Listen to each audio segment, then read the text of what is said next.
Marketing is key to the growth of our business. It always has. It is essential to brand ourselves and to make ourselves known in our community. We do a lot of event marketing. We do special events. We've had retirement workshops for our clients. Anything that's current as far as information that's out there, whether it's the fiscal cliff, whether it's Obamacare, we try to keep in front of all of the components so that our clients have general awareness. I think that current events and things that are such unknowns present a lot of opportunities for us, and our clients ask a lot of questions because we don't know all the answers. No one knows all the answers. So if we can get in front of our clients through our marketing efforts, it definitely helps answer some of the questions and make them feel that they have a resource to come to in this big unknown. The most effective is any marketing that gets us in front of our clients because it's all about relationships. Currently, it's not a big thing for me, but more and more I think I see the need to embrace it because it's basically the only way to meet new people and have your name out there. I have looked at a lot, but I really haven't acted upon anything. But today I met with response marketing here, and maybe I'll take a look at it because I know you guys have been around a while, and I know a lot of other advisors have said they've used you guys in the past. So that's something I'm going to look at. Well, a marketing partner to me is not just somebody who's going to give me a bunch of zip codes and a list of I want quality rather than quantity, and I want my approach to be a little more targeted than just trying to be all things to all people. I think marketing is probably the most important thing with the agents and the advisors because how do you get clients if you don't get your name out there? So I think that's something that the more market you do, the more clients you get.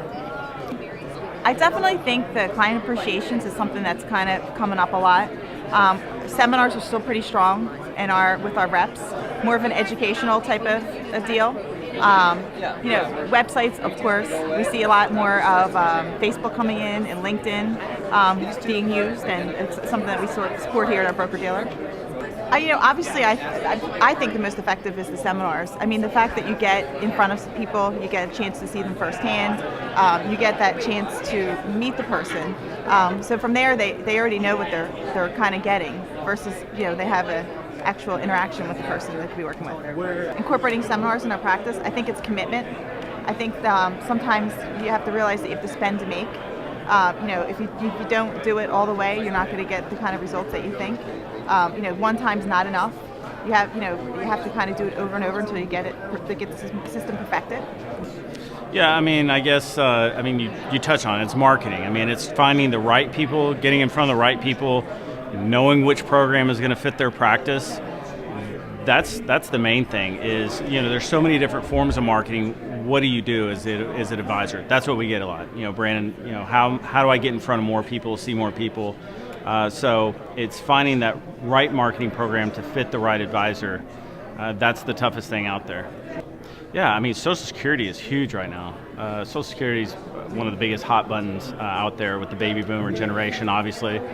So knowing how to plan for that, knowing the right marketing techniques to get in front of those type clients, we've seen a big push towards that.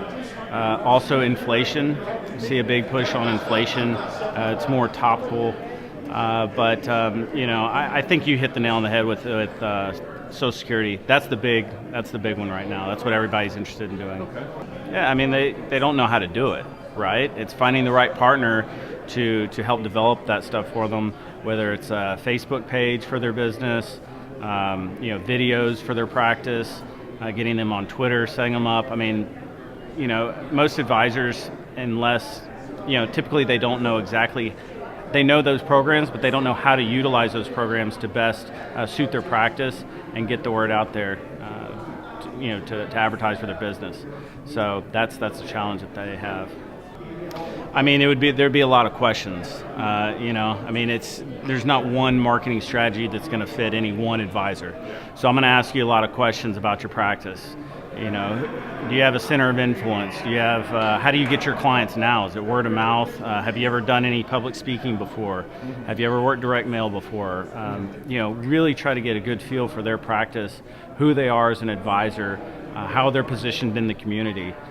Then that's going to help me better steer them down a path of which marketing program, you know, might be the best fit for them. You know, if they've never done public speaking before, then I'm not going to recommend they do seminars, you know, or if they're uncomfortable with it. So it's really getting to know the advisor, drilling down to what their strengths are, and then knowing where to go from there. Obviously, the biggest challenge in anybody's business is just finding more clients, and not just more clients, but the right clients. You know, people that they can work with, people that they want to have as their clients, where they know not only is it going to be beneficial to their business, but also beneficial to their clients in the most important aspects of what they do. You know, a lot of the advisors I talk to have developed such strong relationships with their clients that the majority of the business they get is word of mouth, is referral business. The other percentages are probably going to be seminar marketing, and depending on who you use, if they use companies like RME, they do a great job at doing it. So if it's not seminars or if it's not word of mouth, then it's going to be, you know, different publications in newspapers or flyers that they're sending out. You know, it really just depends on what kind of advisor it is and kind of the niche that they're serving.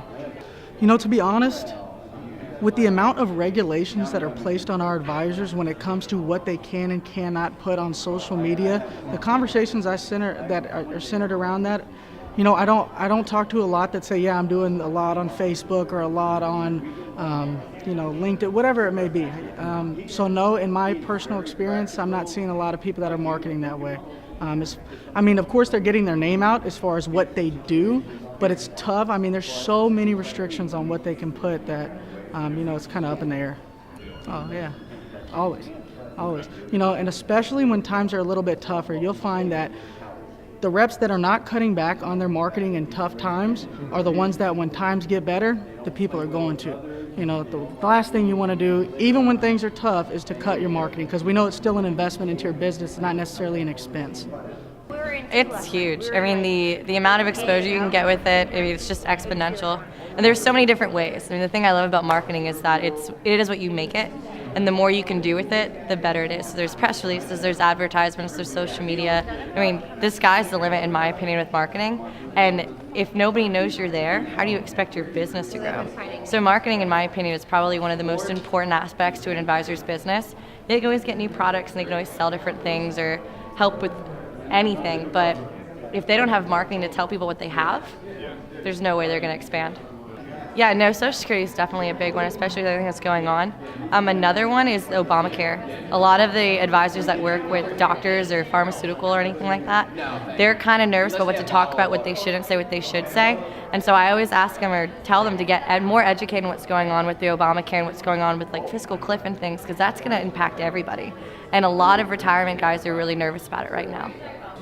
I think if they want to capture the money and the revenue of Generation X, they have to be on it. I mean, I know that for myself, if nobody has a Facebook page or something on there, I'm not getting information I need. So like, it's not just like a social forum, it's more of an interactive and a advisor to advisor or advisor to community. And it's another way in and a window to see who they are and what they stand for versus just what they're selling. I know from personal experience, I had asked my parents certain things that I found through social media and those kind of Facebook things. Like Twitter is huge for information. It's probably one of the best places I go to get news sites and news tips, because they're the first people to know. There's over, 100 million people on it? No, it's a ridiculous amount of people that are on it right now, but I mean, it's huge. And so that's where I go to get all that stuff, and I think it'll be really big for people soon.